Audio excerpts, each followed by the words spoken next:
आप विधायक होना गलती, बीजेपी के कितने मंत्रियों पर छापेमारी हुई, ईडी पर जमकर बरसे आम आदमी पार्टी के नेता सौरभ भारद्वाज।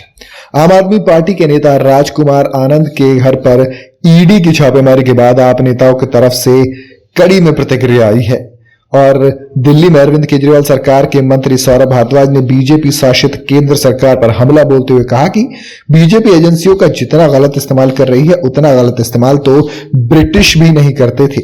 एक न्यूज एजेंसी बातचीत करते हुए आप विधायक सौरभ भारद्वाज ने कहा कि राजकुमार आनंद की गलती यह है कि वो आम आदमी पार्टी के विधायक हैं और एक पार्टी के मंत्री हैं।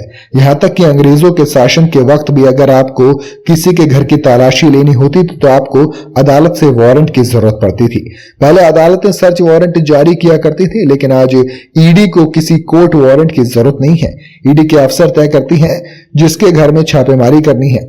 सिर्फ विपक्षी दलों के घर में छापेमारी होती है। अब तक कितने बीजेपी के मुख्यमंत्री या उनके मंत्रियों के ठिकानों पर छापेमारी हुई है, बीजेपी को इसका जवाब देना चाहिए। ये एजेंसियों का गलत इस्तेमाल है।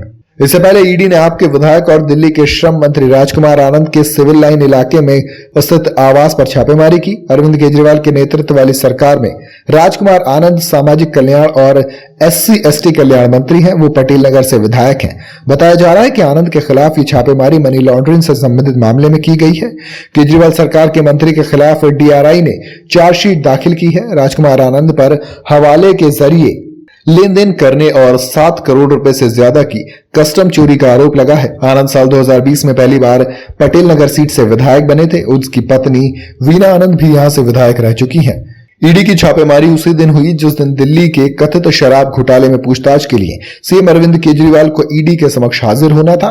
हालांकि केजरीवाल ईडी के सामने पेश नहीं हुए। आम आदमी पार्टी के राष्ट्रीय संयोजक ने ईडी को खत भेज समन की वैधता पर सवाल उठाए हैं। इधर अरविंद केजरीवाल को ईडी के समन पर आप नेता गोपाल राय ने भी कमेंट किया। उन्होंने कहा कि यह साफ हो चुका है कि बीजेपी राजनीतिक साजिश के तहत अरविंद केजरीवाल को गिरफ्तार कराना चाहती है। जब भाजपा नेता मनोज तिवारी ये कहते हैं कि अरविंद केजरीवाल गिरफ्तार होंगे तब ये बात साबित होता है। देश ये जानना चाहता है कि एक राजनीतिक साजिश के तहत आपको खत्म करने की योजना तैयार की गई है। बीजेपी केंद्रीय एजेंसियों का गलत इस्तेमाल कर रही है। आज सुबह अचानक राजकुमार आनंद के ठिकानों पर छापेमारी की गई। आप क्या करना चाहते हैं? सभी विपक्षी दल एक साथ आ गए हैं तो बीजेपी डरी हुई है कि वो लोकसभा चुनाव नहीं जीत पाएगी। इस तरह के तमाम आरोप अब आम आदमी पार्टी की तरफ से बीजेपी पर लगाए जा रहे हैं। ईडी की जांच को लेकर, ईडी के छापेमारी को लेकर विपक्ष पहले से भी सवाल उठाता आ रहा है और ऐसे में सौरभ भारद्वाज ने जो ये बात कही है, ऐसे में देखना होगा क्या बीजेपी जवाब दे पाएगी कि बीजेपी के कितने मंत्रियों के घर, नेताओं के घर में ईडी ने छापेमारी की। क्या सिर्फ विपक्ष के नेता ही इस वक्त तमाम ईडी के रडार पर हैं? क्यों ऐसा कोई भी मंत्री नहीं है जो सरकार में शामिल हो, जो सत्ता दल में शामिल हो, जिसके घर पर छापेमारी की गई हो?